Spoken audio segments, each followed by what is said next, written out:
حضرات گرامی، قیام اللیل میں پڑھے گئے 29ویں اور 30ویں پارے کا خلاصہ ایک ہی ساتھ اس مبارک مجلس میں سماعت فرمائیں۔ 29ویں پارے کی شروعات سورہ ملک سے ہو رہی ہے۔ پہلی آیت اس طرح ہے: تبارک الذی بیدہ الملک وہو علی کل شیء قدیر۔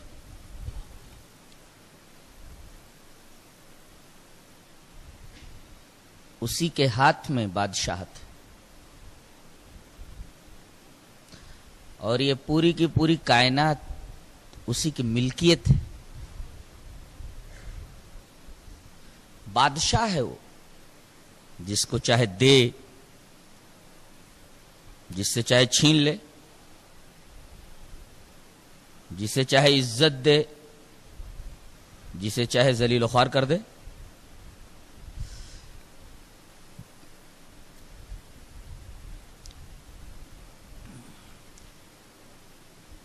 اس کے بعد یہ ارشاد فرمایا گیا: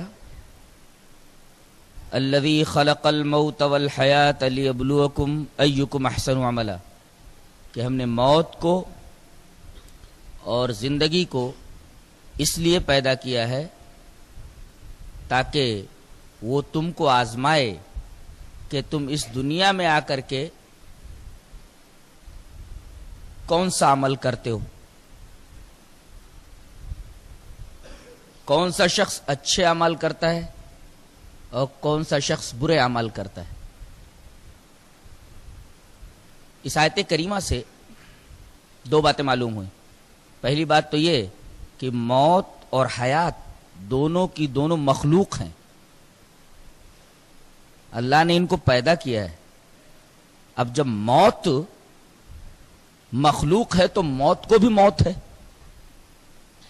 اس لیے کہ ہر مخلوق کو موت ہے، تو موت بھی مخلوق ہے، لہذا موت کو بھی موت ہے۔ یہ بات اس آیت کریمہ سے معلوم ہوئی، اور حدیث پاک میں بھی آیا ہے کہ جب سارے جنتی جنت میں چلے جائیں گے، کچھ لوگ ایمان کے باوجود اپنی بدعملی کی بنا پر جہنم میں جائیں گے، لیکن ان کی دھلائی ہونے کے بعد انہیں پھر جنت میں داخل کر دیا جائے گا۔ اب جتنے جہنم میں رہنے والے لوگ ہیں سب جہنم ہی میں رہیں گے، اور اب جنت میں جتنے لوگ رہنے والے ہیں وہ سب جنت میں رہیں گے۔ جب سارے جنتی جنت میں پہنچ جائیں گے اور سارے جہنمی جہنم میں پہنچ جائیں گے، تو جنت اور جہنم کے درمیان میں موت کو ایک میڈھے کی شکل میں لایا جائے گا اور حکم دیا جائے گا کہ تمام جہنمی جہنم میں سے یہاں دیکھیں، اور تمام جنتی جنت میں سے اس میڈھے کو دیکھیں، اور اس کے بعد سب کی نگاہوں کے سامنے موت جو میڈھے کی شکل میں وہاں موجود ہوگی جنت اور جہنم کے درمیان، اس کو ذبح کر دیا جائے گا۔ اس سے جنتیوں کی خوشی میں کافی اضافہ ہوگا اور جہنمیوں کی حسرت میں بے حد اضافہ ہوگا۔ پہلی بات تو یہ معلوم ہوئی کہ موت اور حیات دونوں مخلوق ہیں۔ دوسری بات یہ معلوم ہوئی کہ اللہ نے یہ دنیا جو بنائی ہے اس لیے بنائی ہے تاکہ تم میں سے کون آدمی بہتر عمل کرتا ہے اس کی آزمائش کرے۔ ایک حدیث ہے: لولاک لما خلقت الافلاک، اس کو بدعتی لوگ بہت پیش کیا کرتے ہیں کہ اگر اللہ کے رسول آپ نہ ہوتے تو میں یہ کائنات بناتا ہی نہیں۔ اس کا مطلب یہ ہوا کہ کائنات کی تخلیق اس وجہ سے ہوئی ہے، اس لیے کہ نبی کریم صلی اللہ علیہ وسلم کو دنیا میں بھیجا جانا تھا۔ یہ حدیث من گھڑت ہے، موضوع ہے، اس لیے کہ اس آیت کریمہ کے خلاف ہے. اور ایک دوسری آیت وما خلقت الجن والانس الا لیعبدون، میں نے جنوں کو اور انسانوں کو اپنی عبادت کے لیے پیدا کیا ہے. گویا کہ مقصد تخلیق انسانی اللہ تبارک و تعالیٰ کی عبادت ہے. اللہ کے کسی پیارے کی وجہ سے، کسی نبی کی وجہ سے اس دنیا کی تخلیق نہیں ہوئی ہے. یہ عالم اللہ نے اپنے کسی پیارے کی وجہ سے نہیں بنایا ہے، اس کا کچھ اور ہی مقصد ہے جو اس آیت کریمہ میں بیان کر دیا گیا. اس کے بعد یہ عرض کیا گیا کہ جب جہنمیوں کو جہنم کے دروازے پر لایا جائے گا تو جہنم کا داروغہ پوچھے گا. جہنم کے داروغہ کا نام مالک ہے. اس فرشتے کا نام سورہ زخرف کے اندر 25ویں پارے کے اندر آیا ہے. تو جہنم کا داروغہ پوچھے گا الم یاتکم نذیر، کیا تمہارے پاس کوئی ڈرانے والا نہیں آیا؟ بولیں گے بلا، ڈرانے والا تو آیا تھا لیکن ہم نے اس کو جھٹلا دیا. اور حسرت سے کہیں گے وقالوا لو كنا نسمع او نعقل ما كنا في اصحاب السعير، کاش کہ ہم سنتے. اللہ تبارک و تعالی نے انسان کو بہت ساری قوتیں عطا فرمائی ہیں، دیکھنے کی قوت، سوچنے کی قوت، چکھنے کی قوت، چھونے کی قوت اور اسی طرح سننے کی قوت. تمام قوتوں میں سب سے اعلیٰ درجے کی قوت سنوائی قوت ہے، قوت سماعت ہے. یہی وجہ ہے کہ جہاں بھی ان قوتوں کا تذکرہ کیا جاتا ہے قوت سماعت کو مقدم رکھا جاتا ہے. سورہ بنی اسرائیل میں ارشاد فرمایا گیا ان السمع والبصر والفؤاد کل اولئک کان عنہ مسئولا، کہ بے شک قوت سماعت، قوت بصارت اور قوت عقلیہ، ان تمام چیزوں کے بارے میں، ان تمام نعمتوں کے بارے میں قیامت کے دن تم سے سوال کیا جائے گا. تو سننا بہت ضروری ہے. سننے کے بعد آدمی سوچتا ہے کہ آیا یہ سنی گئی بات حق ہے یا باطل ہے. اگر کوئی آدمی سنے ہی نہ تو اللہ تبارک و تعالی کی اتنی بڑی نعمت جو قوت شنوائی، قوت سماعت ہے، اس کو معطل کر دیتا ہے. اور جو آدمی قوت سماعت ہی کو معطل کر دے اس کا یہ انجام ہوتا ہے کہ حق اس کے دل تک نہیں پہنچتا. اس لیے کہ حق کی کوئی بھی آواز دل تک پہنچنے کے لیے کانوں کا وسیلہ ضروری ہے. اور ایک سننے کا مطلب یہ بھی ہے کہ سنا تو، لیکن اس کان سے سنا دوسرے کان سے نکال دیا، ایک کان سے سنا دوسرے کان سے نکال دیا، اس بات کو دل کی گہرائیوں تک نہیں لے گیا. یہ مطلب بھی ہے وقالوا لو كنا نسمع کا مطلب یہ ہوا کہ کاش کہ ہم سنتے، یعنی سنا تو ہم نے، کاش کہ سننے کے بعد ہم اس بات کو اپنی دل کی گہرائیوں میں اتارتے.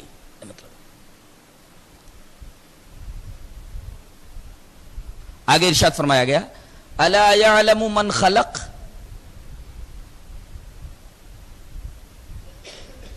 اس آیت کریمہ میں ایک حقیقت کا اظہار کیا گیا ہے. وہ یہ ہے، اسے ایک انکشاف کہہ لیجئے، کہ دنیا کا کوئی شخص را میٹیریل نہیں بنا سکتا،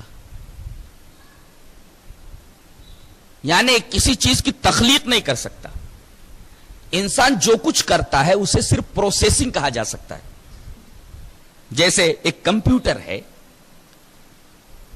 کمپیوٹر کی باڈی کوئی ایک کمپنی بناتی ہے، کمپیوٹر کی ڈسک کوئی ایک اور کمپنی بناتی ہے، مدر بورڈ کوئی اور بناتا ہے. اسی طریقے سے اس کے مختلف پارٹس مختلف لوگ بناتے ہیں. یہ ایک پروسیسنگ ہے. لیکن اس کا را میٹیریل جس سے کمپیوٹر کی باڈی بنی ہے، جس سے کمپیوٹر کی ڈسک بنی ہے، مدر بورڈ بنا ہے، کی بورڈ بنا ہے، وغیرہ وغیرہ، اس کا جو را میٹیریل ہے اس کو اللہ تبارک و تعالی نے خلق کیا ہے. کسی انسان کے بس کی بات نہیں ہے کہ وہ کسی چیز کی تخلیق کر سکے. تخلیق صرف اللہ تبارک و تعالی کا فعل ہے، بندہ صرف پروسیسنگ کرتا ہے. یہ خود اللہ تبارک و تعالی کے وجود کی دلیل ہے کہ جب را میٹیریل کوئی پیدا ہی نہیں کر سکتا تو کوئی ہے اس کا پیدا کرنے والا. انسان تو صرف پروسیسنگ کرتا ہے. اس کے بعد باس بعد الموت کی ایک بڑی پیاری دلیل دی گئی، صرف 2-3 لفظوں میں فرمایا گیا وَكُلُوا مِن رِزْقِهِ وَإِلَيْهِ النُّشُورُ، اللہ کا دیا ہوا رزق جو زمین سے اگتا ہے کھاؤ اور اسی کی طرف تمہیں لوٹایا جانا ہے۔ دیکھیے 2-3 لفظوں کے اندر اللہ تبارک و تعالی نے باس بعد الموت کی دلیل دے دی۔ کیا کہ ذرا غور کرو کہ یہ رزق تمہیں کہاں سے ملتا ہے؟ زمین سے۔ زمین سے کس طرح یہ رزق ملتا ہے جو مدار حیات ہے، جس کی وجہ سے تمہاری زندگی کی بقا ہے؟ یہی نا کہ تم ایک دانہ زمین میں ڈالتے ہو، دانہ زمین میں ڈالنے کے بعد تم اس کے اوپر مٹی چڑھا دیتے ہو، یعنی دانے کو دفن کر دیتے ہو، اس کو دبا دیتے ہو۔ اب دیکھو وہاں وہ زمین میں دبانے کے بعد سڑ جاتا ہے، سڑنے کے بعد پھر وہیں سے ایک نیا وجود لے کر کے نکلتا ہے۔ تو باس بعد الموت کے نمونے تو تم روز اپنی آنکھوں سے دیکھتے ہو، پھر تمہارے مر جانے کے بعد تمہیں دوبارہ اٹھایا جائے گا، اس پر تمہیں شک کیوں ہے؟ باس بعد الموت کے نمونے تو تم اپنی آنکھوں سے روز دیکھتے ہو کہ گیہوں کا ایک دانہ زمین میں ڈال دیا جاتا ہے اور اوپر سے مٹی چڑھا دی جاتی ہے، مٹی کا دانہ سڑ گل جاتا ہے، دوبارہ اسی دانے سے ایک نیا وجود گیہوں کا باہر آتا ہے۔ ایسے ہی جب تمہیں زمین میں دفن کر دیا جائے گا، اوپر سے مٹی چڑھا دی جائے گی، تو ایک وقت معینہ کے بعد تمہارے سڑنے گلنے کے بعد بھی تم ایک نیا وجود لے کر کے اللہ کے حضور پیش ہوگے۔ چند لفظوں کے اندر باس بعد الموت کی اتنی شاندار اور مشاہداتی دلیل، یہ صرف اور صرف قرآن ہی کا خاصہ ہے۔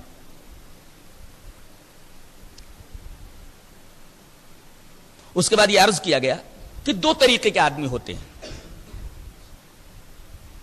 بتاؤ یہ 2 طریقے کے آدمی یکساں ہو سکتے ہیں، ایکول ہو سکتے ہیں؟ وہ 2 آدمی کون سے ہیں؟ بتایا گیا افمن یمشی مکبا علی وجہہ امن یہدی سویا الی صراط مستقیم، کہ ایک آدمی ہے چلتا ہے تو اس کا سر نیچے کی طرف جھکا ہوا ہوتا ہے، سر کے بل چلتا ہے، اوندھا چلتا ہے۔ کیا پیاری بات کہی گئی! آدمی اگر پیر اوپر کر لے اور اپنا سر نیچے کر لے تو اسے ہر چیز اوندھی دکھائی دیتی ہے، الٹی دکھائی دیتی ہے۔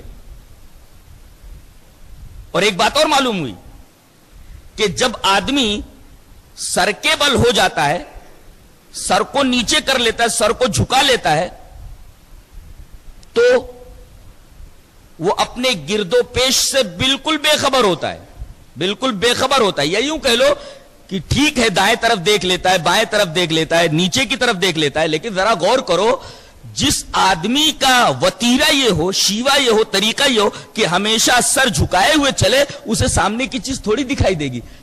اب سر جھکا کر کے چل رہا ہے، کہیں کھائی میں گر سکتا ہے، کسی دیوار سے ٹکرا سکتا ہے، آگے سانپ آ رہا ہے کہ آگے بچھو آ رہا ہے، آگے کون سے خطرات ہیں، مجھے کچھ دکھائی نہیں دیتا، اس لیے کہ اس آدمی نے تو زمین کی طرف سر کو جھکایا ہوا ہے۔ ہاں وہ آدمی آنے والے خطرات سے آگاہ ہو سکتا ہے جو آدمی سر اٹھا کر چلے، سیدھا دیکھے۔ کیا یہ دونوں آدمی برابر ہو سکتے ہیں؟ پہلا آدمی تو منزل تک پہنچ ہی نہیں سکتا، اس لیے کہ اس کا سر جھکا ہوا ہے۔ ہاں جس آدمی کا سر اٹھا ہوا ہے وہ آدمی منزل مقصود تک پہنچے گا۔ سائنسدانوں کا اور ایک مومن کا یہی حال ہے۔ سائنسدان ہمیشہ سر جھکا کر کے دیکھتا ہے اور مومن سر اٹھا کر دیکھتا ہے۔ سائنسدانوں کو صرف دنیا ہی نظر آتی ہے، یہ مادی دنیا، لیکن مومن سر اٹھا کر دیکھتا ہے، اسے اس دنیا کے باہر ایک عالم نظر آ رہا ہے جس کو وہ ایمان کی روشنی میں دیکھتا ہے۔ اور سائنسدان صرف مادیت کی عینک لگا کر کے مادیت کی روشنی میں ایک محدود دنیا کو دیکھ رہا ہے، ایک محدود عالم کو دیکھ رہا ہے، لیکن ایک مومن سر اٹھا کر دیکھتا ہے اور ایمان کی روشنی میں اس مادی دنیا کے ماورا ایک دوسرے عالم کے مشاہدہ کرتا ہے۔ ظاہر ہے کہ ان 2 قسم کے انسانوں میں زمین اور آسمان کا فرق ہے، ایک بین فرق ہے۔ کوئی معمولی عقل رکھنے والا بھی دونوں کے درمیان فیصلہ کر سکتا ہے، خط امتیاز کھینچ سکتا ہے۔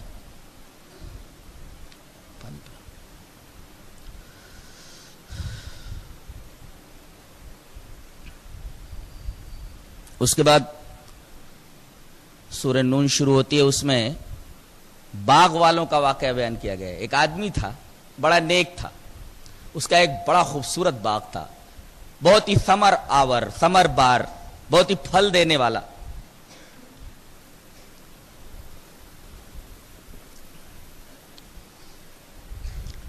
جب فصل کٹتی باغ کا پھل آ جاتا تو اس کے 3 حصے کرتا. ایک حصہ اپنے اہل و عیال کے لیے رکھ لیتا اور ایک حصہ غربا میں تقسیم کر دیتا اور ایک حصہ رشتہ داروں کو دے دیتا. مرنے کے بعد اس نے وصیت کی کہ جس طریقے سے میں باغ کے پھلوں کے 3 حصے کیا کرتا تھا تم بھی اسی طریقے سے کرنا. لیکن بیٹوں کی نیت خراب ہو گئی. جب باغ کا پھل توڑنے کا وقت آ گیا تو ان لوگوں نے مشورہ کیا کہ چپکے سے ہم لوگ باغ میں چلیں گے تاکہ فقراء کو علم نہ ہو اور وہ باغ میں نہ پہنچ جائے, انہیں ان کا حصہ دینا پڑے. ہمارا باپ بہت بے وقوف تھا جو اس طریقے سے اپنی محنت کی کمائی دوسروں کو دے دیا کرتا تھا. رات میں یہ پلاننگ کر کے سوئے اور صبح جب اٹھے فانطلقوا وهم يتخافتون, چپکے چلے. اللہ يدخلن اليوم علیکم مسکین, کوئی مسکین تمہارے ساتھ اس باغ میں نہ داخل ہو جائے. اور یہاں نیت خراب کر کے سوئے تھے, نیت خراب ہوئی کہ ادھر رات کے اندر یہ لوگ سو رہے تھے, رات میں ایک گھومنے والا گھوم گیا. اللہ نے فرمایا فطاف علیہ طائف من ربک وهم نائمون, ایک عذاب اللہ کی طرف سے تمہارے رب کی طرف سے آیا اور باغ پر پھر گیا, پورا باغ صاف ہو گیا اور یہ لوگ سو رہے تھے. صبح جب باغ میں پہنچتے ہیں تو ایک بولتا ہے کہ لگتا ہے ہم راستہ بھول گئے, ایک بولتا ہے نہیں راستہ نہیں بھولے, ہم صحیح جگہ پر پہنچے ہیں, ہماری نیت کی خرابی کی وجہ سے یہ پورا باغ جل کر خاکستر ہو گیا ہے. لیکن اب پچھتانے سے فائدہ کیا ہے؟ اس میں اشارہ اس بات کی طرف کیا گیا ہے کہ برے عمل کا اثر تو انسان کی زندگی کے اوپر پڑتا ہی ہے, اس کی آخرت کی زندگی متاثر ہوتی ہی ہے, نیت کی خرابی کی وجہ سے بھی اس کے مال کے اوپر اثر پڑتا ہے. اگر آدمی کی نیت خراب ہو تو اس کا مال تباہ و برباد ہو سکتا ہے. لہذا نیتوں کو صاف رکھو مالوں کے تعلق سے. سورہ حاقہ شروع ہوتی ہے. اس سورہ کریمہ میں اللہ تبارک و تعالی نے اس طرح قسم کھائی ہے, فلا اقسم بما تبصرون وما لا تبصرون, میں قسم کھاتا ہوں ان چیزوں کی جو سین ہیں اور میں قسم کھاتا ہوں ان چیزوں کی جو انسین ہیں. قسم کھاتا ہوں میں ان چیزوں کی جو مرئی ہیں اور قسم کھاتا ہوں میں ان چیزوں کی جو غیر مرئی ہیں. قسم کھاتا ہوں میں ان چیزوں کی جو دکھائی دیتی ہیں آنکھوں سے اور قسم کھاتا ہوں میں ان چیزوں کی جو آنکھوں سے دکھائی نہیں دیتی. اس میں بڑی پیاری بات کہی گئی ہے. اللہ تبارک و تعالی نے منع فرمایا ہے اور رسول اللہ صلی اللہ علیہ وسلم نے ہمیں یہ بتایا ہے, آپ کی یہ حدیث موجود ہے کہ اللہ کے علاوہ کسی غیر کی قسم کھانا حرام ہے. باپ کی قسم, ماں کی قسم, کسی اور کی قسم کھانا حرام ہے. غیر اللہ کی قسم کھانا جائز نہیں, یہاں تک کہ حدیث میں آیا ہے کہ من حلف بغیر اللہ فقد اشرک, جو غیر اللہ کی قسم کھائے اس نے شرک کیا. تو مخلوق کی قسم نہ کھائے, مخلوق کو مخلوق کی قسم کھانا حرام ہے. لیکن اللہ تبارک و تعالیٰ اپنے مخلوقات کی قسم کھا سکتا ہے, اور جن مخلوقات کی وہ قسم کھاتا ہے 3 وجہوں کی بنا پر, وہ محبوب ہوتی ہیں یا نافع ہوتی ہیں, نفع دینے والی, یا بہت ہی محترم بشان ہوتی ہیں. اگر اس کی نگاہ میں کوئی چیز بہت محبوب ہے تو اس کی قسم کھاتا ہے, یا وہ چیز بہت نافع ہوتی ہے اس کی قسم کھاتا ہے, یا وہ چیز بہت محترم بشان ہوتی ہے, بہت اہمیت والی ہوتی ہے, بہت بعظمت ہوتی ہے, اس کی قسم کھاتا ہے. یا مقسم علیہ پر دلیل لانا مقصود ہوتا ہے, جیسا کہ میں آگے بتاؤں گا. کبھی یہ فرمایا لام رکائے میرے حبیب تیری عمر کی قسم, تیری زندگی کی قسم. یہ اللہ کے رسول صلی اللہ علیہ وسلم کی زندگی کی قسم کھانا اس بات کی دلیل ہے کہ اللہ کو جناب محمد الرسول اللہ صلی اللہ علیہ وسلم بہت محبوب تھے. اس لیے کہ میں نے بتایا کہ قسم اس کی کھائی جاتی ہے جو محبوب ہو. نبی کی زندگی کی قسم کھائی گئی, اور یہی نہیں, نبی کی زندگی کی قسم تو کھائی گئی اور آپ اللہ کے محبوب ہیں ہی, بلکہ آپ جس دیار میں چلے, جہاں آپ کے قدم پڑے, اللہ تبارک و تعالی نے اس شہر کی قسم کھائی ہے. فرمایا لا اقسم بہذا البلد, میں اس شہر مکہ کی قسم کھاتا ہوں, وانت حل بہذا البلد, کیونکہ اے میرے حبیب تم اس میں رہتے ہو. اللہ اکبر. محمد صلی اللہ علیہ وسلم اللہ کے محبوب تو ہے ہی, وہ شہر بھی محبوب جس میں اس کے محبوب نے قدم رکھا ہو. یا بہت زیادہ نافع ہوتی ہے چیز, اللہ اس کی قسم کھاتا ہے. بہت عظمت والی ہوتی ہے, اس کی قسم کھاتا ہے. یا مقسم علیہ پر دلیل لانا مقصود ہوتا ہے, اس وجہ سے کھاتا ہے. یہاں دو چیزوں کی قسم کھائی گئی ہے. جو چیزیں دکھائی دیتی ہیں ان کی بھی قسم کھاتا ہوں میں, جو چیزیں دکھائی نہیں دیتی ان کی بھی قسم کھاتا ہوں میں.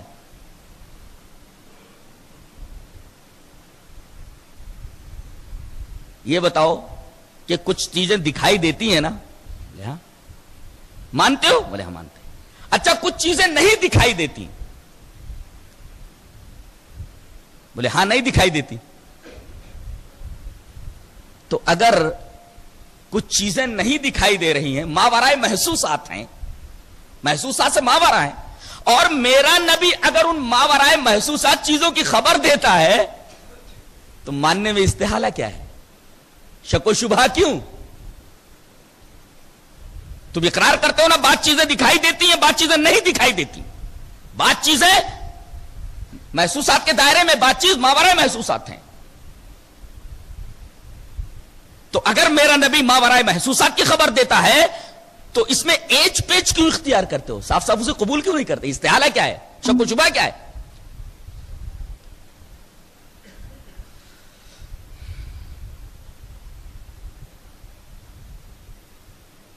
اس کے بعد سورہ نوح کے اندر اللہ تبارک و تعالی نے ارشاد فرمایا فَقُلْتُ اسْتَغْفِرُوا رَبَّكُمْ إِنَّهُ كَانَ غَفَّارًا يُرْسِلِ السَّمَاءَ عَلَيْكُمْ مِدْرَارًا وَيُمْدِدْكُمْ بِأَمْوَالٍ وَبَنِينَ وَيَجْعَلْ لَكُمْ جَنَّاتٍ وَيَجْعَلْ لَكُمْ أَنْهَارًا. حضرت حسن بصری رحمہ اللہ کے پاس ایک شخص آیا اور کہا کہ حضرت قحط سالی ہے, ذرا دعا فرمائیں اور ہمیں کوئی وظیفہ بتا دیجئے کہ ہم قحط سالی سے بچنے کے لیے وہ وظیفہ کیا کریں. حسن بصری رحمۃ اللہ علیہ نے فرمایا استغفار کرو, اللہ سے اپنے گناہوں کی معافی مانگو. فَقُلْتُ اسْتَغْفِرُوا رَبَّكُمْ, اپنے رب سے اپنے گناہوں کی معافی چاہو, استغفار کرو. استغفروا ربکم. ایک شخص آیا, کہا کہ ایسا ہے حضرت اولاد نرینہ نہیں ہے ہمارے پاس, کوئی وظیفہ بتائیے. فرمایا استغفروا ربکم, استغفار کر. ایک شخص آیا, ابھی یہ دونوں بیٹھے ہوئے ہیں, تیسرا بھی شخص آ رہا ہے, کہہ رہا ہے کہ حضرت مجھے بھی ایک معاملہ درپیش ہے. کہا کہ کیا؟ کہا کہ ذرا مالی اعتبار سے میں بہت پریشان ہوں, کوئی ایسا وظیفہ بتائیے کہ میری مالی مشکلات حل ہو جائیں. کہا استغفروا ربکم. تینوں نے کہا کہ امراض الگ الگ ہیں, دوا ایک آپ نے تجویز فرمائی, اس کی کیا وجہ ہے؟ مطالبات مختلف ہیں اور آپ نے نسخہ ایک بتایا, اس کی کیا وجہ؟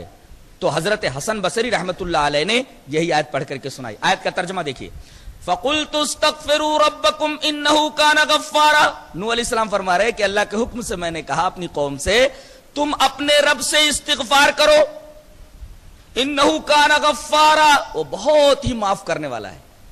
اچھا, یرسل السماء علیکم مدرارا, وہ آسمان سے استغفار کرنے کی وجہ سے تمہارے اوپر موسلادھار بارش برسائے گا. قحط سالی کا حل استغفار میں. وَيُمْدِدْكُمْ بِأَمْوَالٍ وَبَنِينَ, تمہاری مالی مشکلات کا حل بھی استغفار میں ہے. وَيُمْدِدْكُمْ بِأَمْوَالٍ, مال ہی نہیں اموال دے گا, جو مال کا پلیورل ہے, مال کی جمع ہے اموال. وَبَنِينَ, اور تمہیں اولاد نرینہ چاہیے, بیٹا نہیں بیٹے دے گا استغفار کی برکت سے. انہوں نے کہا کہ میں نے یہ نسخہ اپنی طرف سے تجویز نہیں کیا ہے, بلکہ ان تینوں مشکلات کا حل اس آیت کریمہ میں ایک ہی بتایا گیا ہے, وہ استغفار. اولاد نرینہ چاہیے, اپنے رب سے استغفار کرو. مالی مشکلات کا حل چاہیے, استغفار کرو. قحط سالی سے بچنا ہے تو استغفار کرو. میں نے اپنی طرف سے نسخہ نہیں بتایا, یہ نسخہ خود سورہ نوح میں اللہ تبارک و تعالی نے بتا دیا ہے.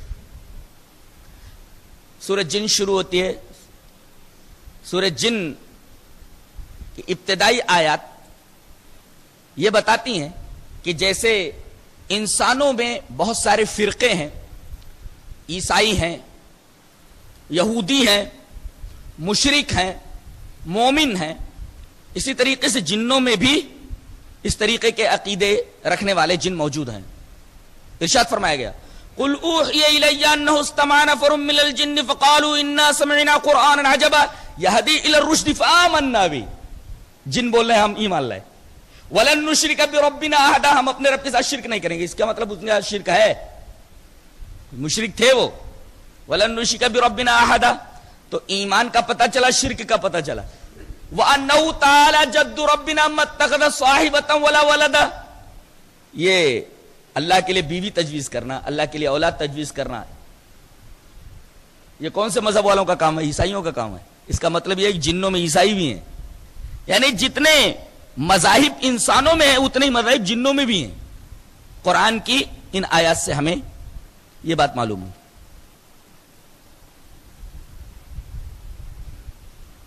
اس کے بعد یہ فرمایا گیا وَأَنَّهُ لَمَّا قَامَ عَبْدُ اللَّهِ يَكُونُونَ عَلَيْهِ لِبَدَةً وَأَنَّ الْمَسَاجِدَ لِلَّهِ فَلَا تَدْعُوا مَعَ اللَّهِ أَحَدًا، یہ مسجدیں اللہ کی ہیں۔ بتائیے اب جب مسجدیں اللہ کی ہیں، اللہ کی ہیں کا مطلب اللہ کی ہیں، یعنی اللہ کا گھر ہے۔ ذرا ایک سوال کا جواب دیجئے، گھر آپ کا ہو اور کوئی دوسرا آدمی اپنے قوانین آپ کے گھر میں چلائے، آپ چلنے دیں گے؟ صاحب خانہ ہی کے قوانین گھر میں چلیں گے اور پورے گھر والوں کو صاحب خانہ کے قوانین کے مطابق چلنا ہوگا۔ اگر کوئی آدمی کسی کے گھر میں اپنا قانون چلانے کی کوشش کرے تو صاحب خانہ کو برا لگے گا اور ظاہر ہے کہ وہ ایسی چیز برداشت نہیں کرے گا۔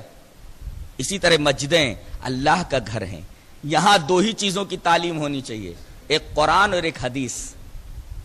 قرآن ایک حدیث، قرآن یہ متن ہے، ٹیکسٹ ہے، اور حدیث اس کا ایکسپلینیشن ہے، اس کی تشریح ہے، اس کی پیرافریزنگ ہے۔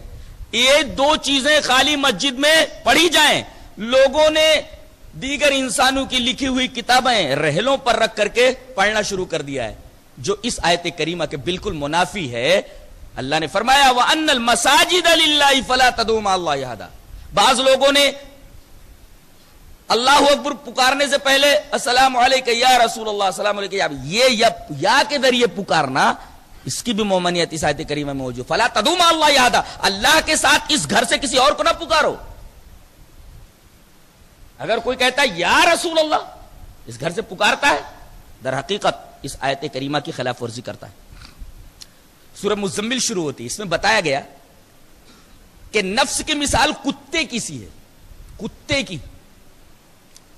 کتا اگر کسی برتن میں منہ ڈال دے تو برتن پاک ہو جاتا ہے؟ ہاں؟ کوئی کہہ رہا پاک ہو جاتا ہے، نہیں نا، ناپاک ہو جاتا ہے۔ کتنی مرتبہ دھلنا پڑتا ہے اس کو؟ 7 مرتبہ، اور 1 مرتبہ مٹی یا صابن سے۔ 7 مرتبہ میں 1 مرتبہ مٹی یا صابن سے دھلنا پڑتا ہے، خاص طور سے مٹی سے دھلا جائے، اس لیے کہ مٹی کے اندر کتے کے لعاب کے اندر جو جراثیم ہوتے ہیں ان جراثیم کو مارنے کی قوت ہوتی ہے۔ مٹی سے 1 مرتبہ دھلا جائے تو نفس کی مثال کتے کی سی ہے، یہ جہاں منہ ڈال دے کسی عمل کے اوپر عمل ناپاک ہو جاتا ہے۔ جیسے کتا کسی برتن میں منہ ڈال دے تو برتن ناپاک ہو جاتا ہے، یہ نفس کسی عمل میں منہ ڈال دے تو عمل ناپاک ہو جاتا ہے۔ کیا کرنا ہے؟ مار ڈالنا اس کو؟ نہیں، مار ڈالنے کا حکم نہیں ہے، مار ڈالنا تو رہبانیت ہے۔ غاروں میں چلے گئے، پہاڑوں میں نکل گئے اور ایسی ایسی ریاضتیں اور ایسے ایسے مجاہدے کیے کہ کتابوں میں ہم جب پڑھتے ہیں تو ہمارے روکتے کھڑے ہو جاتے ہیں۔ مہینوں دن پیڑ سے الٹے لٹکے ہوئے، نفس کو مارنے کے لیے ایسی ایسی ریاضتیں کی گئی، ہاتھ کئی مہینے تک کھڑے رکھے گئے، ہاتھ شل ہو گئے، اس طریقے کی ریاضتیں کی گئیں۔ نفس کو مارنے کا حکم نہیں ہے قرآن میں، نفس کو رام کرنے کا حکم۔ نفس کو رام کر لیا جائے، نفس کو اس قدر کچل دیا جائے، دبا دیا جائے کہ وہ دوبارہ سر نہ اٹھا سکے، اللہ تبارک و تعالی کی فرما برداری میں دخل اندازی نہ کرے، اسے ختم مت کر دو، اسے دبا دو، دبانے کا حکم ہے۔ جیسے کتے کو اگر معلم بنا دیا جائے تو کسی شکار کو اگر مار ڈالے تو مرے ہوئے شکار کا کھانا حلال ہے، لیکن عام کتا اگر کسی شکار کو مار ڈالے تو بغیر ذبح کیے کھانا حرام ہے، بلکہ اگر مر جائے تو اس کا کھانا جائز نہیں ہے۔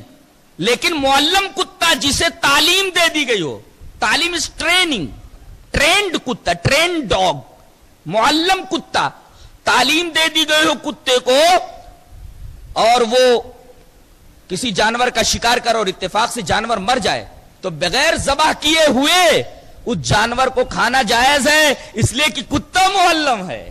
ایسے ہی نفس کو تم تعلیم دے دو، رام کر لو کہ جب تم کوئی نیک کام کرنے لگو تو نیک کام کرنے میں تمہارے آڑے نہ آئے۔ نفس مارنا نہیں ہے، نفس کو کچل دینا ہے۔ اور اس کے لیے سب سے بہترین طریقہ بتایا گیا تہجد ہے۔ آیات دیکھیے، یا ایھا المزمل قم اللیل الا قلیلا نصفہ او انقص منہ قلیلا او زد علیہ ورتل القرآن ترتیلا ان ناشیۃ اللیل ہی اشد وطئا واقوم قیلا۔ دو فائدے بتائے گئے تہجد کے۔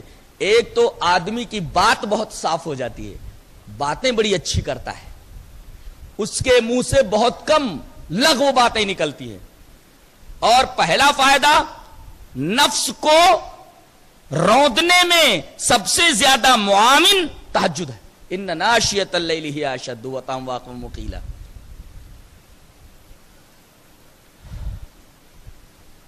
اور ایک بات جو حدیث میں بتائی گئی ہے وہ یہ ہے کہ جب تیسرا پہر ہوتا ہے رات کا تو اللہ سمائے دنیا کی طرف نزول کرتا ہے، پکارتا ہے کہ میرا کون سا بندہ گنہگار ہے، مجھ سے مغفرت طلب کرے، میں اسے بخش دوں۔ اس طریقے کی آواز لگاتا ہے۔ کس کو کیا پریشانی ہے وہ ہم سے مانگے، ہم اس کی پریشانی دور کر دیں۔ ہمیں مانگنے کا طریقہ ہی نہیں آتا ہے۔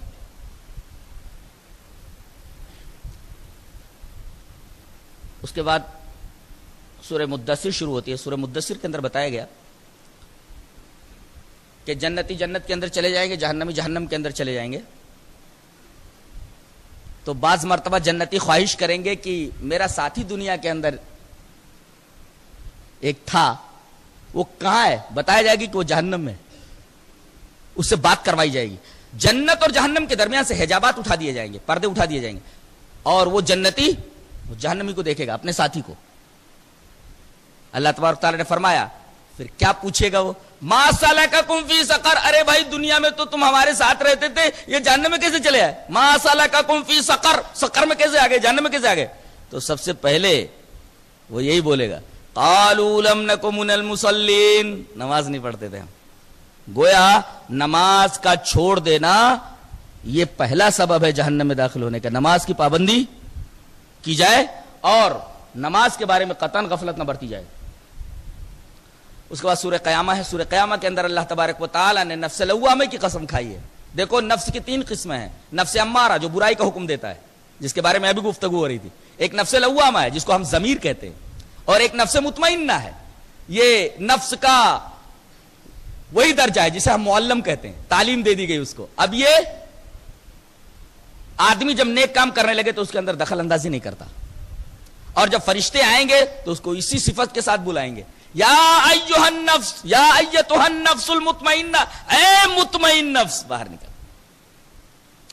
تو اللہ تبارک و تعالیٰ نے یہاں سورہ قیامہ میں نفس لوامہ کی قسم کھا کر کے نفس لوامہ کو آخرت کے وجود کی دلیل بنایا ہے۔ کیسے؟ آخرت ہے، مرنے کے بعد ایک زندگی ہے، مرنے کے بعد حساب و کتاب ہے۔ دلیل نفس لوامہ۔ یہ نفس لوامہ دلیل کیسے ہے؟ ذرا غور کرو۔ جب تم کوئی گناہ کرتے ہو تو اندر سے کوئی بولتا ہے کہ نہیں کہ تم نے غلط کیا، اور تم کوئی اچھا کام کرتے ہو تو اندر سے کوئی تمہیں سراہتا ہے کہ نہیں کہ تم نے بہت اچھا کیا۔ ایسا ہوتا ہے۔ آدمی کا کسی غلط کام میں پسو پیش، کروں نہ کروں، یہ پسو پیش کرنا جانتے کیوں ہوتا ہے؟ وہ اندر جو بیٹھا ہوا نفس لوامہ جسے ہم ضمیر کہتے ہیں وہ روکتا ہے. نفس کہتا ہے آگے بڑھ، نفس لوامہ کہتا ہے پیچھے ہٹ. اور ان دونوں کے درمیان بحث ہوتی رہتی ہے، مجادلہ ہوتا رہتا ہے. جو غالب آ جاتا ہے آدمی وہی کام کرنے کے لیے آگے بڑھ جاتا ہے، تو پیچھے ہٹ جاتا ہے یا آگے بڑھ جاتا ہے. تو یہ بولو کہ جب تم غلط کام کرتے ہو تو کیا کوئی اندر سے تمہیں ٹوکتا نہیں ہے؟ بولے ہاں ٹوکتا ہے. گویا تم نے مان لیا کہ ٹوکنے والا کوئی بیٹھا ہوا ہے اندر. تمہارا جسم ایک عدالت ہے اور تمہارے سینے کے اندر نفس لوامہ ایک جج کی طرح ہے جو برائیوں کے اوپر تمہیں زجر و توبیخ کرتا ہے، ڈانٹتا ہے، بھلائیوں کے اوپر تمہاری تحسین کرتا ہے، تمہیں سراہتا ہے. تو جب خود تمہارا جسم ایک عدالت ہے اور اس عدالت میں ایک جج بیٹھا ہوا ہے تو اس چھوٹی سی عدالت کو تسلیم کرتے ہو. مرنے کے بعد ایک بڑی عدالت کو تسلیم کرنے میں تمہیں کیا پرابلم ہے، کیا پریشانی ہے کہ مرنے کے بعد ایک بڑی عدالت ہو اور وہاں پر ایک بڑا جج ہو جس سے بڑا کوئی جج ہی نہ ہو، احکم الحاکمین فیصلہ کرے. ابدی جنت کا یا ابدی جہنم کا. گویا کہ اس مقام پر اللہ تبارک و تعالی نے نفس لوامہ کو وجود قیامت کے اوپر، باس بعد الموت کے اوپر دلیل بنایا. سورہ دہر شروع ہوتی ہے. سورہ دہر کے اندر فرمایا گیا اِنَّا خَلَقْنَا الْإِنسَانَ مِن نُطْفَةٍ أَمْشَاجٍ نَبْتَلِيهِ فَجَعَلْنَاهُ سَمِيعًا بَصِيرًا. ہم نے انسان کو نطفے سے پیدا کیا ہے، اسے سمیع اور بصیر بنا دیا. بعض مادیت پرست لوگ، دہریہ لوگ کیا کہتے ہیں کہ کائنات اتفاقاً وجود میں آ گئی ہے، اس کا کوئی خالق نہیں ہے. اچھا سوال یہ ہے کہ اس کا کوئی خالق نہیں ہے تو انسان کیسے وجود میں آیا؟ اچھا انسان کیسے میٹیریل سے آ گیا؟ مادہ تھا نا، مادہ تھا نا، اور مادے سے انسان بن گیا. اللہ تبارک تعالیٰ فرما رہا ہے کہ ٹھیک ہے مادے کو تم مانتے ہو کہ تھا، حالانکہ سوال وہیں سے شروع ہو سکتا ہے پھر سے، لیکن چلو تم مانتے ہو کہ مادہ تھا. بولے ہاں مادے سے انسان بنا ہے؟ بولے ہاں بنا ہے. بتاؤ مادہ اندھا بہرا گونگا نہیں ہے؟ دیکھتا ہے مادہ؟ بولے نہیں. سنتا ہے مادہ؟ بولے نہیں. اس کے اندر شعور ہے؟ بولے نہیں. اس کے اندر ادراک ہے؟ نہیں. تو جس کے اندر نہ تو شعور ہے، نہ ادراک ہے، نہ قوت ممیزہ ہے، نہ قوت متخیلہ ہے، یہ جو قوا ہے انسان کے اندر یہ تو مادے کے اندر تھے ہی نہیں. یہ مادے سے زائد چیزیں کیسے آ گئیں جو مادے میں نہیں تھی؟ اس کا مطلب یہ ہوا ایک تہی دست نے جس کی جیب میں کچھ بھی نہیں تھا ایک دوسرے تہی دست کو مالدار بنا دیا. ایسا کیسے ہو سکتا ہے؟ کہتے نہیں ایک تہی دست کو کیا دیتا ہے؟ اس سے مانگو جو ضرورت سے سوا دیتا ہے. ایک آدمی آؤٹ آف پاکٹ ہو، اس کی جیب میں کچھ نہ ہو، دوسرے کو کیا دے سکتا ہے؟ مادے کے اندر نہ شعور تھا، اس نے شعور کیسے دے دیا انسان کو؟ مادے کے اندر ادراک نہیں تھا، اس نے ادراک کیسے عطا کر دیا انسان کو؟ مادے کے اندر قوت شنوائی نہیں تھی، قوت شنوائی کیسے دے دی؟ مادے کے اندر قوت بینائی نہیں تھی، انسان کو قوت بینائی کیسے مل گئی؟ مادے کے اندر قوت مفکرہ نہیں تھی، انسان کو قوت مفکرہ کیسے دی؟ مادہ قوت خیالیہ سے متصف نہیں ہے، قوت متخیلہ کیسے انسان کو مل گئی؟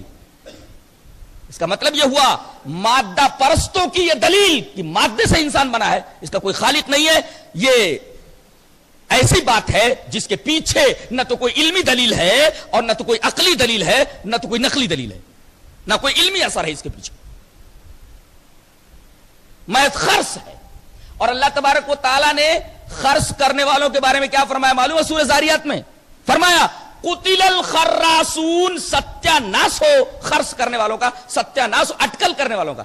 اٹکل کرنا خرچ کہتے ہیں، اٹکل مارنا، تکے چلانا، تکے چلانا یعنی بلا وجہ کی بات کرنا، جس بات کی کوئی دلیل نہیں ہوتی اس کو کہتے خرچ، اٹکل چلانا.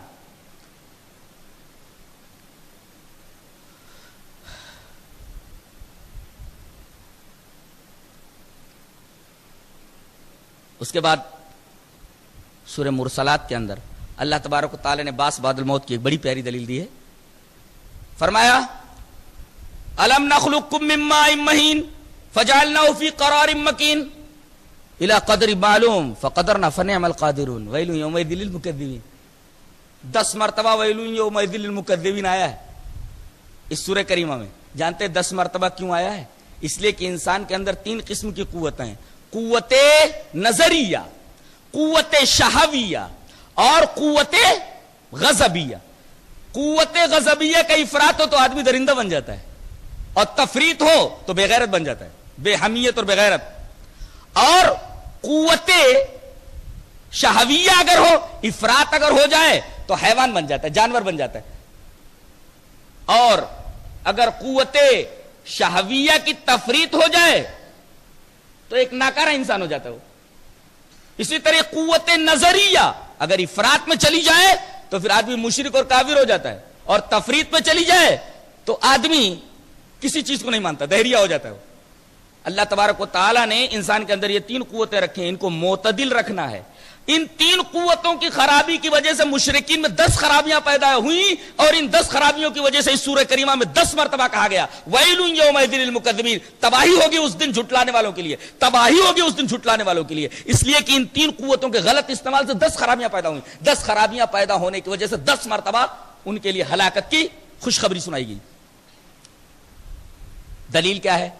نطفہ باپ کی پشت سے چلا، ماں کے رحم میں چلا گیا. اس کو ماں کے رحم کو جانتے ہیں اللہ نے کیا فرمایا؟ قرار مکین.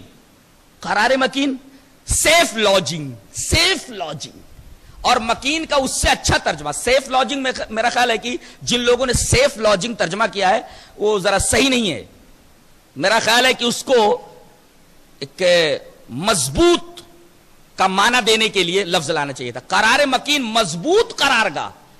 میڈیکل سائنس نے یہ بات اب واضح کر دی ہے کہ سب سے زیادہ مضبوط عورت کے بدن میں رحم ہی ہوتا ہے.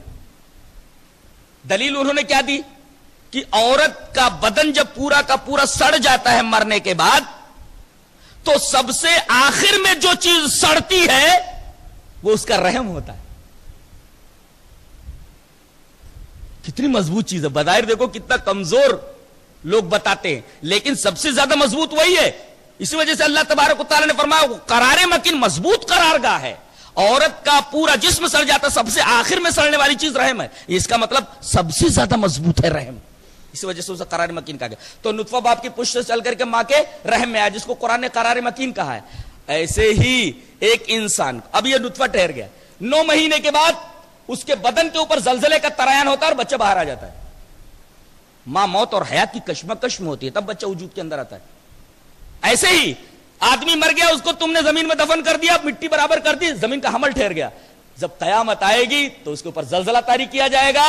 جیسے وہاں زلزلے کے ترایان کے بعد بچہ پیٹ سے باہر آ گیا تھا، ایسے ہی مردے کو تم نے دفن کر کے مٹی برابر کر دی، زمین کا حمل ٹھہر گیا. اب ایک زلزلے کے ترایان کے بعد زمین بھی اپنے حمل کو باہر پھینک دے گی. یہی مطلب ہے اس آیت کریمہ کا اذا زلزلت الارض زلزالها واخرجت الارض اثقالها. جب زمین کے اوپر زلزلہ طاری کر دیا جائے گا، زمین اپنے بوجھ کو باہر نکال پھینکے گی. ہاں ایک چیز موجود رہتی ہے وہاں، سڑتی نہیں، ڈی این اے جس کو بولتے ہیں. حدیث میں اس کو عجب الزم کہا گیا. انسان کا پورا بدن سڑ گل جائے، ڈی این اے موجود رہتا ہے. اور عجیب بات تو یہ ہے کہ ہر شخص کا ڈی این اے الگ ہوتا ہے. اس کا مطلب ہر شخص کے ڈی این اے کو محفوظ رکھا جاتا ہے اور اسی ڈی این اے سے اسی کو پیدا کیا جائے گا. کوئی دوسرا اس ڈی این اے سے نہیں پیدا ہو سکتا. ڈی این اے کو باقی رکھا جاتا ہے. اس کو میں نے سورہ قاف کی ایک آیت کی روشنی میں بیان کیا تھا. میں نے یہ باس بادل موت کی ایک مشاہداتی دلیل ہے. اس کے بعد سورہ نبا شروع ہوتی ہے. سورہ نبا کے اندر اللہ نے ارشاد فرمایا کہ قیامت کے دن کوئی بھی آدمی سفارش کے لیے آگے نہیں بڑھے گا.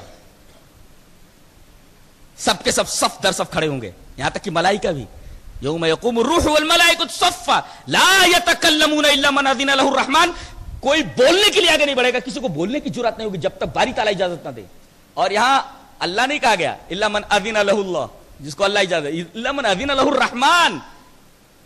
کتنی پیاری صفت آئی ہے. یعنی ایک گنہگار کے بارے میں سفارش کرنے کے لیے کسی نبی کو جب اللہ کہے گا، اس کا مطلب اس گنہگار کے اوپر اللہ کا رحم ہونے والا ہے. اسی وجہ سے اللہ نے اپنی صفت رحم کا حوالہ دیا ہے. کیا بات ہے. قرآن کا جو لفظ جہاں ہے ایسا ہے جیسے انگوٹھی کے اندر نگینہ ٹانک دیا گیا ہو. نگینہ نکال لیا جائے تو انگوٹھی بے رونق ہو جاتی، بے رنگ ہو جاتی. الا من اذن له الرحمن، بول نہیں سکتا آدمی کسی کے بارے میں جب تک کہ رحمان اجازت نہ دے. یعنی کسی گنہگار کے بارے میں سفارش کا اذن دینا، سفارش کی اجازت دینا، در حقیقت اس گنہگار کے اوپر اللہ تبارک و تعالی کا رحم ہونے والا ہوگا. تبھی تو صفت رحمانیت کا حوالہ دیا گیا. اس کے بعد سورہ نازعات شروع ہوتی ہے. سورہ نازعات کے اندر بیان فرمایا گیا کہ زمین دہاہا والارض بعد ذلک دہاہا، زمین کو ہم نے ہموار کیا. عام طور پر دہاہا کا ترجمہ ہمارے مترجمین کیا کرتے ہیں، ترجمہ کرنے والے اردو میں یا انگریزی میں، انگریزی والے کریں ٹو ایون، ہموار کرنا، زمین کو ہموار، ٹو اسموتھ، ہموار کرنا اس کو. لیکن یہاں پر حقیقت میں ہموار کرنا مراد نہیں ہے، بلکہ یہاں پر لفظ دہا استعمال کیا گیا ہے. استنبول کے ایک مشہور سائنٹسٹ ہے، ان کا نام ڈاکٹر محمد علی اوزیک ہے. اوزیک نے یہ کہا کہ یہاں قرآن حکیم میں لفظ دہیا استعمال کیا گیا. دہا یہ لفظ دہیا سے مشتق ہے، اور دہیا کہتے ہیں شتر مرغ کے انڈے کو. شتر مرغ کے انڈے کو، اور زمین کی جو شکل ہے بعین ہی شتر مرغ کے انڈے کی طرح ہے. ڈاکٹر محمد علی اوزیک نے کہا اس کا مطلب زمین کی شکل بیضوی ہے، انڈا کار ہے، نہ کہ بالکل گیند کی طرح گول ہے. یہ لفظ دہیا سے اس سائنٹسٹ نے استدلال کیا، اوزیک نے. اس کے بعد اللہ تبارک و تعالی نے باس بعد الموت پر ایک بڑی پیاری دلیل ارشاد فرمائی سورہ عبس کے اندر. فرمایا قتل الانسان ما اکفرہ، مار پڑے انسان کے اوپر. کتنا ناشکر ہے وہ، ما اکفرہ، کس قدر ناشکر ہے. اسے معلوم نہیں من ای شیء خلقہ، من نطفۃ خلقہ فقدرہ ثم السبیل یسرہ ثم اماتہ فاقبرہ ثم اذا شاء انشرہ. ذرا دیکھتا نہیں، اسے یہ شک ہے کہ ہم اسے مرنے کے بعد زندہ نہیں کر سکتے. سوچے تو کہ نطفہ باپ کی پشت میں تھا، وہاں سے چل کر کے ماں کے رحم میں آ گیا. تو ایسے ہی تو ہے جیسے کسی انسان کو زمین میں دفن کر دیا جائے تو وہاں نطفہ ٹھہرنے کے بعد بچہ بن کر کے باہر آ جاتا ہے. ایسے ہی جب آدمی مر گیا ثم اماتہ فاقبرہ، جب آدمی مر گیا تو اس کو قبر میں ڈال دیا گیا. ثم اذا شاء انشرہ، قبر سے تو اس کو ویسے ہی نکال لے گا جیسا کہ ماں کے پیٹ سے اس کو نکال لیتا ہے. باس بعد الموت پر ایک بڑی ہی زبردست اور مشاہداتی دلیل جو اس سے پہلے پیش کی گئی دلیل کے بالکل مشابہ. اس کے بعد سورہ انفطار شروع ہوتی ہے. سورہ انفطار میں فرمایا گیا لمن شاء منکم ان یستقیم، یہ فرمایا گیا وما تشاؤون الا ان یشاء اللہ. یعنی اللہ کی بھی مشیت ہوتی ہے، مشیت کی نسبت اللہ کی طرف کی گئی اور مشیت کی نسبت انسان کی طرف کی گئی. انسان کی طرف نسبت مشیت کی گئی، اس کا مطلب انسان مجبور نہیں ہے. اور اللہ کی طرف نسبت کی گئی مشیت کی، یعنی یہاں قدر کا ابطال ہو گیا، وہاں جبر کا، یہاں قدر کا. اس کا مطلب انسان جبر اور قدر کے بین بین ہے. کسی نے پوچھا حضرت علی سے آ کر کے حضرت تقدیر کا مسئلہ سمجھا دیجئے، ہر چیز تقدیر میں لکھی ہوئی ہے تو عمل کرنے کی کیا ضرورت ہے، تقدیر کا مسئلہ سمجھا دیجئے. انسان مجبور ہے کہ انسان مختار ہے. کہا کہ ایسا کر، ایک پیر اٹھا لے. اس نے ایک پیر اٹھا لیا. کہا کہ دوسرا پیر اٹھا لے. کہا کہ دوسرا پیر کیسے اٹھا پاؤں گا. کہا کہ دیکھ جتنا تو نے ایک پیر اٹھایا ہے اتنا تجھے اختیار ہے، دوسرا پیر نہیں اٹھا سکتا نا، اس ناحیے سے تو مجبور ہے. اس طرح تو قدر اور جبر کے بین بین ہے، اور جتنا تو مجبور ہے اس کے بارے میں پرسش نہیں ہوگی، جتنے کے بارے میں تو مختار ہے قیامت کے تو اسی اختیارات کی وسعت کے تعلق سے تجھ سے گفتگو ہوگی. تو انسان جبر اور قدر کے مابین ہے، درمیان. اور یہ حقیقت تو عارف رومی نے کہا کہ یہ کتے کو بھی معلوم ہے، اس لیے کہ ایک بچہ پتھر اٹھا کر کے کتے کو مارتا ہے، پتھر چوٹ پہنچاتا ہے کتے کو اور پاس ہی میں وہ پتھر گرتا ہے، لیکن کتا پتھر کی طرف نہیں دوڑتا بلکہ بچے کی طرف دوڑتا ہے، اس لیے کہ اسے معلوم ہے کہ پتھر مجبور محض ہے. یہ بچہ جو پتھر مار کر کے گیا یہ مختار تھا، یہ مجرم ہے. پتھر یہ مجرم نہیں ہے، مجرم وہ بچہ ہے.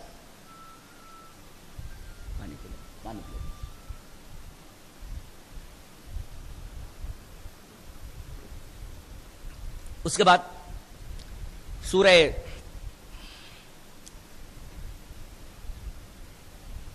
تکویر شروع ہوتی ہے، سورہ انفطار. فرمایا گیا یا ایھا الانسان ما غرک بربک الکریم، اے انسان تجھ کو اللہ تبارک و تعالی اپنے رب کریم سے کس نے غفلت میں ڈال دیا ہے. اصل میں ایسا ہے کہ اللہ کی کریمی دیکھتا ہے تو بندے کو اللہ کی کریمی پہ ناز ہو جاتا ہے، یوں وہ غفلت برتنے لگتا ہے۔ اگر اللہ تبارک و تعالیٰ کی کریمی کا تصور اس کے ذہن میں ہے تو یہ کریمی کا تصور ہی ایسا ہے جس کی وجہ سے وہ گناہ کرنے کی جرات کر لیتا ہے۔ اللہ نے اسی وجہ سے اپنی کریمی کا حوالہ دیا ہے۔ غالباً میری کریمی کی وجہ سے انسان غفلت میں پڑ گیا ہے کیا؟ یا ایھا الانسان ما غرک بربک الکریم، میرے کرم اور میرے فضل کو دیکھ کر کے تو مغرور ہو گیا ہے، بہک گیا ہے۔ حالانکہ تجھے تو یہ چاہیے تھا کہ میری کریمی کی صفت دیکھ کر کے سیدھا راستہ اختیار کرنا تھا، میری کریمی سے تو غلط فائدہ کیوں اٹھا رہا ہے؟ بڑے پیار سے پوچھا گیا انسان سے، بڑے پیار سے پوچھا گیا، میری کریمی تیری نگاہوں کے سامنے تو اچھے راستے پر چلنا چاہیے نا، میری کریمی کو سامنے رکھ کر کے غلط راستے پر کیسے چل رہا ہے؟ شاید میری کریمی نے تجھے غفلت میں ڈال دیا ہے۔ یا ایھا الانسان ما غرک بربک الکریم، کیا پوچھنے کا انداز ہے، کیا بات ہے۔ اس کے بعد سورہ مطففین ایک معاشی خرابی کی طرف رہنمائی کی جا رہی ہے کہ ایک قوم تھی حضرت شعیب علیہ السلام کی، پوری کی پوری اسی عمل کی وجہ سے تباہ کر دی گئی، تطفیف کا عمل، پیسے پورے لینا تول کم دینا۔ آج دیکھو مرچوں کے اوپر پانی مار دیتے، دھنیا لینے کے لیے دھنیا کے اوپر پانی مار دیتے، کپڑوں تک کے اوپر پانی مار دیتے جو کپڑے بنتے ہیں لوگ تاکہ اس کا وزن بڑھ جائے۔ یہ سب تطفیف کے دائرے میں ہے، ڈنڈی مارنے کے دائرے میں ہے۔ اس سے پوری معیشت تباہ ہو جاتی ہے، انسان کو اس سے پرہیز کرنا چاہیے۔ تطفیف کے دائرے میں رشوت، سود، ساری چیزیں آ گئی غور کیا جائے تو۔ اس لیے کہ رشوت کا کیا مطلب ہوتا ہے؟ انسان کا جو حق ہے وہ ملنا چاہیے، اسے پیسے دینے کی کیا ضرورت ہے؟ پیسے دے کر آپ لے رہے ہیں تب وہ حق آپ کو دے رہا ہے، کیوں؟ حق تو بغیر پیسے کے ملنا چاہیے تھا نا، لہذا رشوت بھی تطفیف کے دائرے میں آتی۔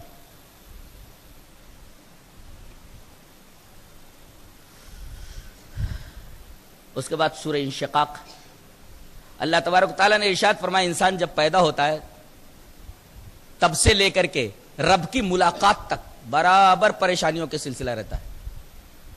آدمی اپنے آپ کو زندگی بھر دھوکے میں رکھتا ہے، بیٹا ہو جائے اس کے لیے کوششیں کرتا ہے، یہاں تک کہ اللہ کسی مصلحت کے تحت کچھ دنوں تک بیٹا نہیں دیتا تو کتنے آستانے ہیں جا کر کے وہاں اپنا سر پھوڑتا ہے، اور جب بیٹا مل گیا تب کہتا ہے کہ خون پسینہ ایک کر کے اس کو پڑھاؤ، ڈاکٹر بناؤ، انجینئر بناؤ۔ جب یہ انجینئر بن جائے گا، ڈاکٹر بن جائے گا، میری خدمت کرے گا، مجھے آرام مل جائے گا۔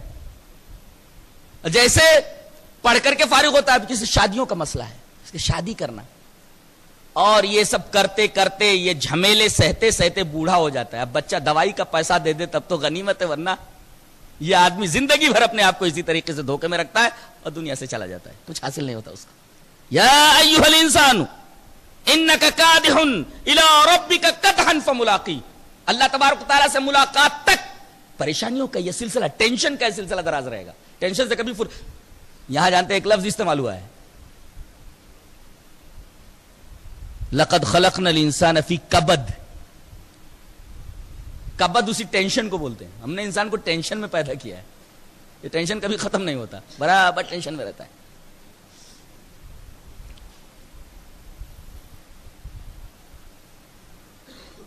اس کے بعد سورہ غاشیہ کے اندر اللہ تبارک تعالیٰ نے ارشاد فرمایا افلا ينظرون الى الابل كيف خلقت والى السماء كيف رفعت والى الجبال كيف نصبت والى الارض كيف سطحت، کیا یہ آسمانوں کو نہیں دیکھتے کہ اللہ تبارک تعالیٰ نے انہیں کیسے بلند کیا؟ کیا یہ اونٹ کو نہیں دیکھتے کہ اللہ تبارک تعالیٰ نے اونٹ کو کیسے بنایا ہے؟ یہاں چار چیزوں کا ذکر کیا گیا، پہلے اونٹ کا افلا ينظرون الى الابل كيف خلقت، پھر آسمان کا والى السماء كيف رفعت، پھر پہاڑ کا والى الجبال كيف نصبت، انہیں کیسے نصب کیا گیا، والى الارض كيف سطحت۔ مومن کی مثال اور ایک دائی کی مثال اسی طرح ہونی چاہیے، کیسے؟ اونٹ کی طرح جفا کش ہو مومن۔ افلا ينظرون الى الابل كيف خلقت، اونٹ کی طرح ایک مومن کو جفا کش ہونا چاہیے، اور والى السماء كيف، اور مومن کے خیالات بہت بلند ہونے چاہیے، آسمانوں کی بلندی کو چھونے والے، اور وَإِلَى الْجِبَالِ كَيْفَ نُصِبَتْ، مومن کے ارادے پہاڑوں جیسے مستحکم ہونے چاہیے، وَإِلَى الْأَرْضِ كَيْفَ سُطِحَتْ، اور دیکھو زمین کی طرف کی کیسے بچھائی گئی، یعنی ایک مومن کو انتہائی متواضع، انتہائی منکسر المزاج، انتہائی خاکسار ہونا چاہیے، انتہائی تواضع والا ہونا چاہیے۔ اللہ تبارک و تعالیٰ نے یہاں چار چیزوں کا تذکرہ کرنے کے بعد فرمایا یہ چار صفتیں مومن بندوں کے اندر ہونی چاہیے۔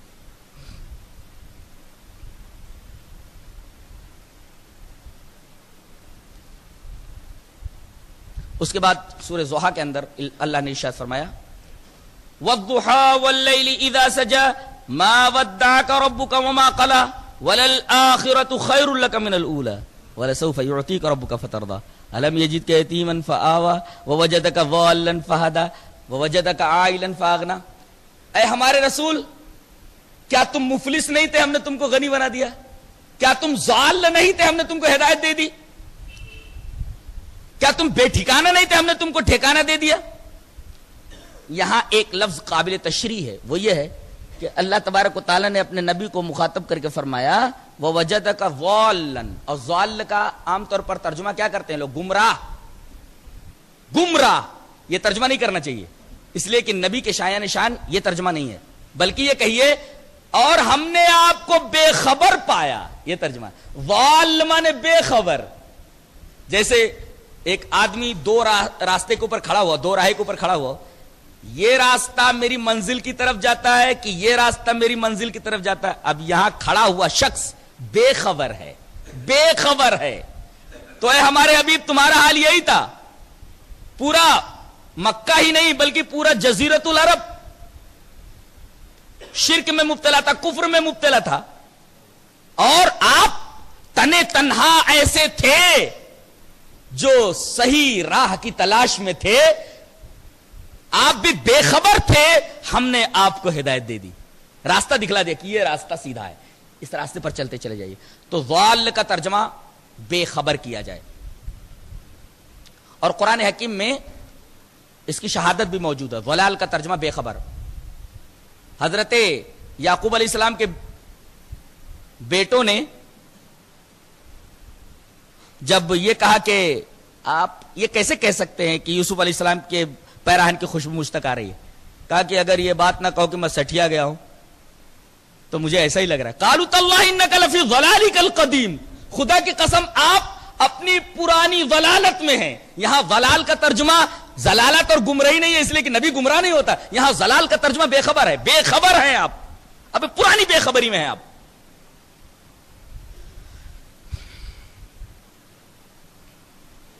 اس کے بعد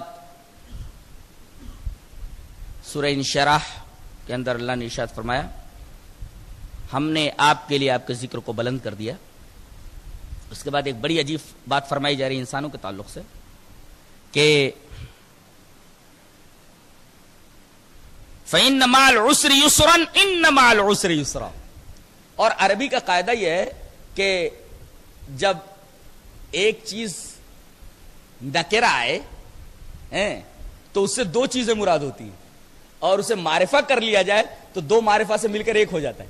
یعنی یہ فرمایا گیا کہ اگر انسان کے اوپر ایک پریشانی آتی ہے، اگر وہ صبر کرتا ہے تو اللہ اس ایک پریشانی پر صبر کرنے کی وجہ سے اس کے سامنے دو دو آسانیاں کھول دیتا ہے، دو آسانیوں کی راہ کھول دیتا ہے اس کے لیے.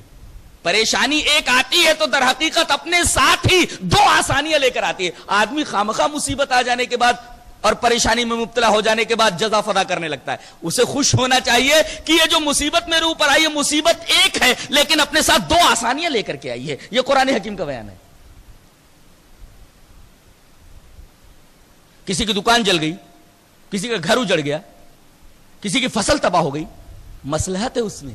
اگر اس پر صبر کرے اور یہ سمجھے کہ مصیبت ایک آئی ہے، ہو سکتا ہے ایک دکان تباہ ہوئی تو اللہ دو دکان دے دے.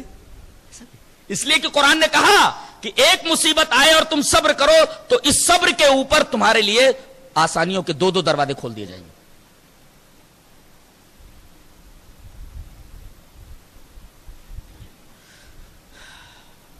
سورہ علق کے اندر اللہ تبارک تعالیٰ نے ارشاد فرمایا کہ اللہ سے اگر قربت چاہیے، بہت زیادہ قریب ہونا چاہتے ہو تو اس کا ایک ہی طریقہ ہے، سجدہ کرتے رہو. یعنی نمازیں کثرت سے پڑھو، یہ اللہ تبارک و تعالیٰ کی قربت کا سب سے بہترین ذریعہ ہے. سب سے بہترین ذریعہ قربت خدا مندی، باد پنجگانہ کی پابندی.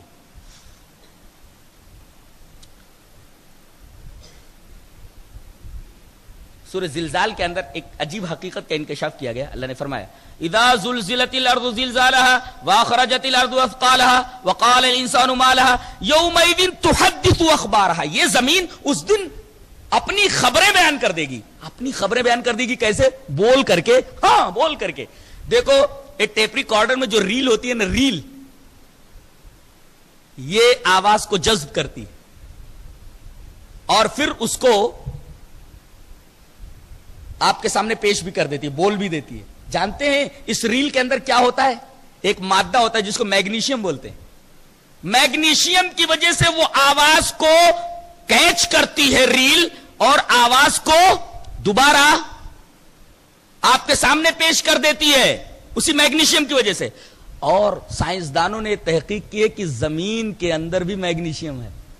تو اگر میگنیشیم کی وجہ سے ریل آواز کو کیچ کرتی ہے اور آواز کو آپ تک دوبارہ لوٹا دیتی ہے، تو اگر زمین کے اندر بھی یہی چیز موجود ہے میگنیشیم، تو یہ آپ کی آواز کو، آپ کی تصویر کو لے کر کے دوبارہ یہ آپ کے سامنے یا اللہ کے سامنے نہیں پیش کر سکتی؟ ضرور پیش کر سکتی ہے.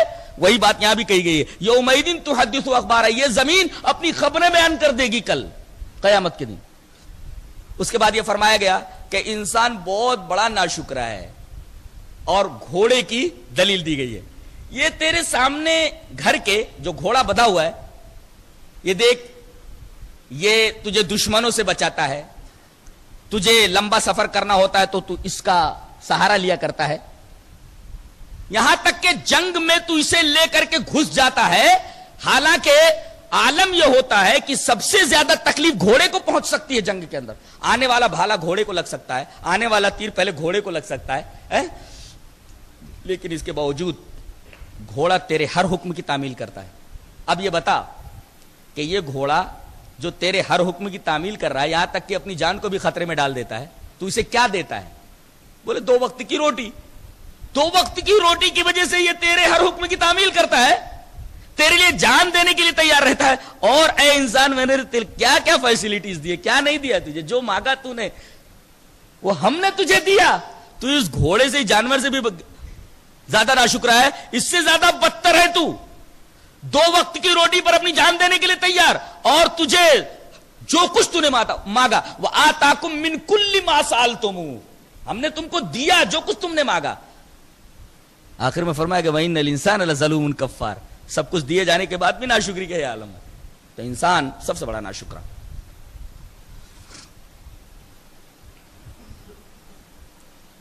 اس کے بعد یہ فرمایا گیا سورہ القاریہ میں کہ میزان رکھی جائے گی، پھر اعمال رکھے جائیں گے. اگر برائیاں اور بھلائیاں برابر ہیں، پھر اللہ تبارک و تعالیٰ کا رحم ہوگا، جنت پہ چلا جائے گا. برائیاں اگر بڑھ گئی، بھلائیوں کا پلڑا جھک گیا، تو پھر اس کے لیے پریشانی ہو جائے گی. ہاں، جس کی نیکیاں زیادہ ہیں، برائیاں کم ہیں، تو اللہ تبارک و تعالیٰ اس کے اوپر رحم فرمائیں گے، جنت کے اندر ڈال دیں گے. والعصر کے اندر اللہ تبارک و تعالیٰ نے کامیابی کے لیے 4 شرطیں رکھی ہیں: ایمان، اچھے اعمال، اور یہ ایمان اور اچھے اعمال کو لوگوں کے سامنے بیان کرنا، اور بیان کرنے پر پریشانیاں آئیں تو اس پر صبر کرنا. یہ 4 چیزیں اگر ہیں تو انسان کو کامیابی کی خوشخبری سنائی گئی ہے. والعصر ان الانسان لفی خسر، تمام انسان گھاٹے میں، الا الذین آمنوا وعملوا الصالحات وتواصوا بالحق وتواصوا بالصبر. تمام انسان گھاٹے میں. کامیابی کے لیے 4 شرطیں: ایمان، عمل صالح، تواصی بالحق، تواصی بالصبر. اس کے بعد فرمایا گیا تباہی ہو ہمزہ اور لمزہ کے لیے. یہ تباہی ہو ہمزہ اور لمزہ کے لیے. ہمزہ کسے کہتے ہیں، لمزہ کسے کہتے ہیں؟ ہمزہ ایسے آدمی کو کہتے ہیں جو کسی آدمی کے منہ کے اوپر بدگوئی کرے، اس کے منہ کے اوپر اسے برا بھلا کہے.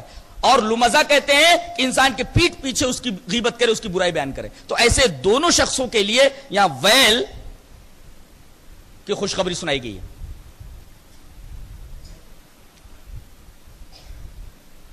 اس کے بعد سورہ فیل شروع ہوتی ہے. سورہ فیل کے ساتھ سورہ قریش ہے.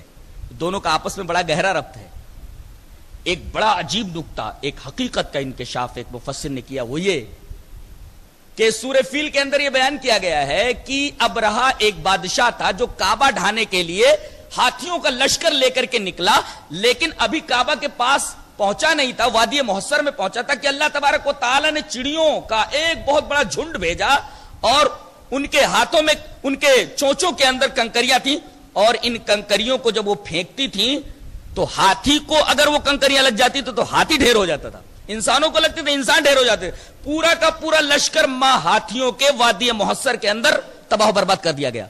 یہ واقعہ ہے.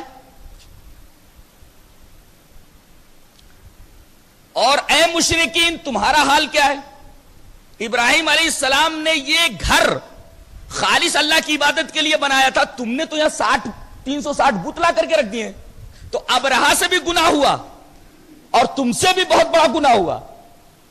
خالص اللہ کی عبادت کے لیے جو گھر بنایا گیا تھا اس کو تم نے بت خانہ بنا دیا، 360 بت رکھ دیے ایک.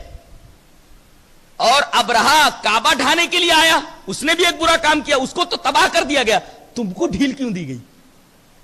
جواب اس کا یہ ہے کہ شرک کرنا یہ اللہ تبارک و تعالیٰ کے حق میں تعدی اور ظلم ہے، اور اللہ اپنے حق میں تعدی کو برداشت کر سکتا ہے، صبور ہے وہ، لیکن اس کے دین کے اوپر کوئی حرف آئے اس کو برداشت نہیں کرتا.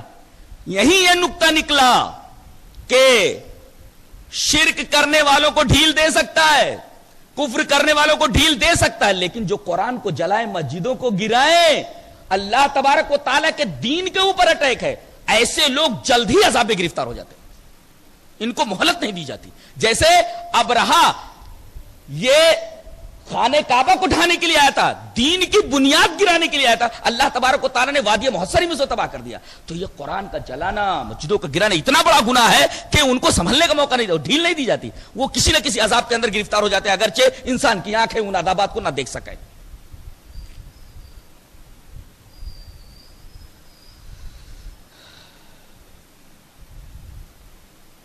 سورہ اخلاص کے اندر اللہ تبارک و تعالیٰ نے ارشاد فرمایا کہ اگر معبود کا کرائیٹیرین دیکھنا ہو تو یہ سورت کافی ہے. معبود کون ہو سکتا ہے؟ جو اس کرائیٹیرین پر پورا اترے. یہ ایک معیار ہے، ایک کسوٹی ہے. قل هو اللہ احد اللہ الصمد لم یلد ولم یولد ولم یکن لہ کفوا احد. یہ کرائیٹیرین ہے، اس پر کسی کو رکھ کر کے اس کسوٹی پر کس کر دیکھ لو، جو پورا اتر جائے وہ معبود ہے. یکتا ہو، سمد ہو، نہ تو کسی کا باپ ہو نہ کسی کا بیٹا ہو اور نہ اس کا کوئی ہمسر ہو. اللہ اکبر. جب ہم اس کرائیٹیرین کے اوپر کس کر دیکھتے ہیں تو دنیا کی کوئی چیز اس کرائیٹیرین کے اوپر پوری نہیں اترتی. ثابت یہ ہوا کہ کائنات کی کوئی شے معبود نہیں ہے، معبود صرف وہی ہے جسے اللہ کہا گیا ہے، قل هو اللہ احد. اس کے بعد سورہ فلق ہے اور سورہ ناس ہے. سورہ فلق کے اندر آپ دیکھیں گے تو آپ کو ایک عجیب بات نظر آئے گی کہ اللہ کی ایک صفت کی قسم کھا کر کے، پناہ مانگ کر کے اللہ کی ایک صفت کی پناہ چاہ کر کے، یہ کہ بات دیگرے 4 چیزوں سے پناہ چاہی گئی اللہ کی. اللہ کی ایک صفت کا حوالہ دیا گیا، رب الفلق، فلق کے رب کی پناہ چاہتا ہوں میں. کن چیزوں سے؟ 4 چیزوں سے. ایک صفت کا حوالہ دے کر کے 4 چیزوں سے پناہ مانگی گئی. وہ 4 چیزیں کیا ہے؟ من شر ما خلق، من شر غاسق اذا وقب، من شر النفاثات فی العقد، من شر حاسد اذا حسد. رب الفلق کا حوالہ دے کر کے 4 شرور سے پناہ مانگی گئی ہے. مخلوقات کے شر سے، رات کے شر سے، پروپیگنڈا کرنے والوں کے شر سے، حسد کرنے والوں کے شر سے. ایک صفت کے حوالہ سے 4 شرور سے پناہ مانگی گئی ہے. اور سورہ ناس دیکھا جائے تو عجیب بات ہے، 3 صفتوں کا حوالہ دے کر کے ایک چیز کی پناہ مانگی گئی ہے. ایک چیز سے پناہ مانگی گئی، وہ چیز کیا ہے؟ وسواس. قل اعوذ برب الناس ملک الناس الہ الناس. لوگوں کے بادشاہ، لوگوں کے رب، لوگوں کے معبود. اللہ تبارک و تعالیٰ کی 3 صفتوں کا حوالہ دے کر کے صرف ایک چیز سے پناہ مانگی گئی ہے، وہ کیا؟ وسواس. الذی یوسوس فی صدور الناس. وسواس سے پناہ چاہیے گی. اس کا مطلب یہ ہوا کہ وسواس کی خطرناکی زیادہ بڑھی ہوئی ہے بالمقابل شر ما خلق سے، شر غاسقین سے، شر النفاسات سے، شر حسد. اور غور کریں تو ایک بات اور نظر آتی ہے کہ سورہ فلق کے اندر جن 4 چیزوں کی پناہ چاہی گئی ہے ان سب کا تعلق ظاہر سے ہے، اور سورہ ناس میں جس ایک چیز کی پناہ چاہی گئی ہے، ایک چیز سے پناہ چاہی گئی ہے، اس کا تعلق باطن سے ہے. اور ہمیشہ باطن مقدم ہوا کرتا ہے ظاہر پر. اور یہ بھی غور کرنے پر معلوم ہوتا ہے کہ سورہ فلق کے اندر جن چیزوں سے پناہ چاہی گئی ہے وہ چاروں کی چاروں چیزیں بدن سے تعلق رکھتی ہیں، لیکن سورہ ناس کے اندر جس چیز سے پناہ مانگی گئی ہے اس چیز کا تعلق انسان کے قلب سے ہے، انسان کے باطن سے ہے، نہ کہ بدن سے. اور باطن اور دل مقدم ہوا کرتا ہے جسم کے اوپر. یہ تھا 29ویں اور 30ویں پارے کا خلاصہ.